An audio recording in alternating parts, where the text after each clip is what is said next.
Hello Christiane, je suis ravie de te recevoir aujourd'hui. J'avais envie de te poser une petite question sur le démarrage, parce qu'on a souvent cette question-là, et commencer par cette question de vers qui se tourner, vers quel partenaire aller, où aller se présenter et pourquoi. Bonjour Yolène, donc ça me fait plaisir d'être là. Donc pour répondre à ta question, je ne vais pas faire la liste des partenaires à contacter, mais plutôt répondre de façon générale euh, pour dire que quand je parle de ma propre expérience, on a tendance en début, en démarrage de l'activité, de se tourner peut-être vers les mauvaises, comment dire, les mauvaises partenaires ou les mauvaises personnes, mauvaises dans le sens que c'est pas eux qui vont nous apporter les bénéficiaires. Alors moi, j'ai tendance de faire des flyers, des cartes de visite, des choses comme ça, et les poser un peu partout dans les commerces, dans les pharmacies, chez les médecins traitants, voilà.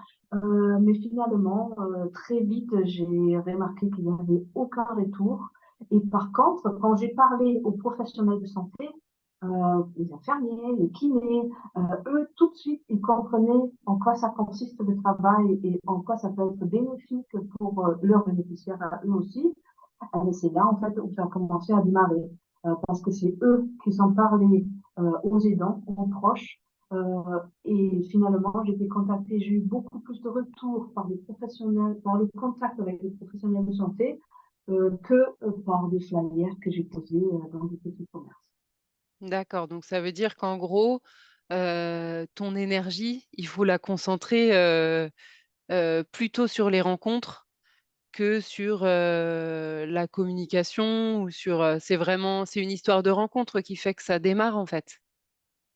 Tout à fait. Alors, vraiment ne pas hésiter de prendre le téléphone et d'appeler ou essayer de faire des rendez-vous, de se présenter parce que on a tendance, on n'est pas des commerciales, c'est un peu, j'ai l'impression que c'est un petit peu notre, c'est pas un défaut, hein, mais c'est un peu les difficultés que rencontrent des personnes, surtout quand ils ont une certaine sensibilité et tout ça.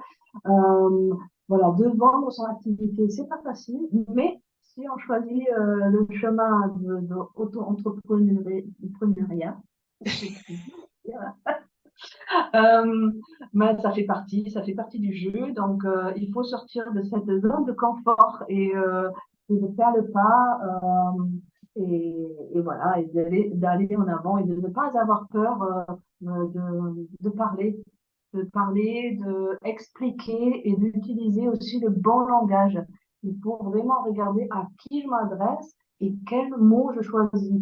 Quelqu'un qui n'est pas du tout dans notre métier et qui se retrouve par exemple dans le rôle d'un jour sur l'autre avec son proche qu'il connaît d'avant et maintenant il découvre une personne qui a des troubles cognitifs, des troubles de comportement, mais qui ne se connaît pas, eh ben, si on commence à parler des termes médicaux, ben, il va comprendre.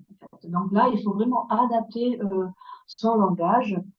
Tant que quand on parle à un professionnel de santé, ben là, c'est important, au contraire, qu'on montre, on sait qu'est-ce que c'est un trouble cognitif, on sait qu'est-ce que c'est les troubles de comportement, par exemple, hein, pour que eux, ils voient, ah bah oui, j'ai en face un professionnel. Parce que ne pas oublier que le métier d'animateur déjà à la base et encore plus un animateur à domicile, ce n'est pas connu ou pas très bien reconnu. Alors, pour ceux qui sont travaillants EHPAD, ben, ils savent que voilà, l'animateur, malheureusement, dans certains établissements, dans beaucoup même, il faut dire, n'a pas encore la valeur qu'il devrait avoir quand on voit l'importance d'une vie sociale épanouie pour les résidents voilà, Mmh. ou pour les bénéficiaires. Ouais. Et alors, quand tu oses enfin, te présenter, utiliser les bons mots, heu, choisir le bon vocabulaire en fonction de la personne à qui tu t'adresses, qu'est-ce qui se passe, en fait? Parce que c'est un peu on en discutait un petit peu, c'est un peu sortir de sa zone de confort, tout ça? Ah oui, tout à fait. Et alors, qu'est-ce qui se passe? Alors, c'est pas facile, voilà, il faut prendre vraiment son courage en deux mains et se lancer. Et en fait, je pense, alors, je peux que parler de moi, et je crois que tu as quand même rencontré peut-être des personnes, toi, tu les coaches, donc je pense que tu vois un petit peu tous les profils. Alors, moi, personnellement, j'ai été vraiment en début, allez, j'ai commencé à créer ma publicité, mon site internet, j'ai mis beaucoup d'énergie là-dedans. Et en fait, jamais j'ai commencé vraiment à parler à quelqu'un de mon activité parce que c'est quelque chose que j'ai énormément du mal à vendre. Je ne suis pas commerciale, j'ai du mal à vendre, j'ai du mal à vendre cette activité. Et en plus, en début, quand on démarre, on passe obligatoirement par une phase de doute, où on doute de soi, on doute de sa légitimité, de ses compétences. Et en fait, ça peut être un frein et on a tendance vraiment à s'éparpiller, nous mettre un peu sur l'énergie partout, mais pas là où il faut. Et qu'une fois qu'on a fait vraiment, on a pris le courage en ses mains, entre deux mains, je ne sais pas comment vous dites en français. Hein. Son courage à deux mains. Ah voilà, le main.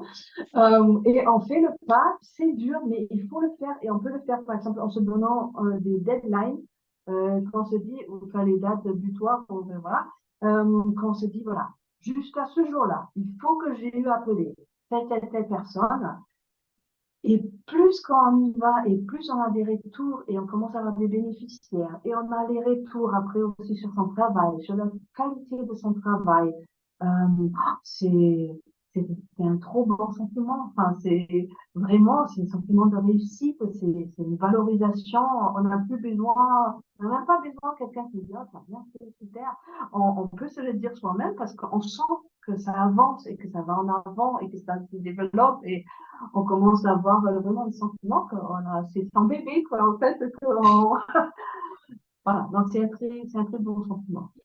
C'est marrant quand tu expliques ça, je t'imagine en fait en train de semer des graines partout et quand tu dis oh on voit que ça se développe, j'imagine tout de suite un endroit hyper fleuri, tu sais, où toutes les fleurs sont sorties de terre et qui est très beau avec plein de couleurs. Bon, c'est marrant parce qu'en plus ta page c'est couleurs de vie, donc ça va bien avec l'image que j'ai. Alors, je rajoute, parce que tu le dis, je le trouve intéressant, je crois pas plus tard que ce matin ou hier, je me rappelle plus, j'ai vu une petite vidéo, complètement, ça n'a rien à voir, mais ça a fait quand même le lien, parce qu'on dit souvent que pour démarrer une activité, il faut entre 2 et 5 ans pour voir vraiment si ça marche ou pas. Enfin, vous allez dire ça un peu partout. Et, et hier, j'ai vu cette vidéo où quelqu'un plante une graine et en fait, c'est une vidéo, vous savez, qui est filmée en rapide. Ah Donc, oui, on voit quand la graine, elle fait ses petites racines et on voit qu'en fait, avant que la petite fleur elle apparaisse, que la petite feuille apparaisse, il y a un énorme travail, le grain, il fait un énorme travail pour développer les racines dans le sol, pour pouvoir nourrir enfin ce petit pouce qui pousse. Et ça m'a vraiment fait penser les développements de mon activité et c'est ça en fait. On plante le grain comme tu dis et après il faut que les racines se font pour qu'enfin un jour on peut profiter de ce petit germe là qui pousse et qui fait récolter des les fruits. fleurs. Oui, tout à fait. Ok. Eh ben écoute, je te remercie Christiane pour ce partage et je te dis à bientôt pour une prochaine capsule. À bientôt avec plaisir.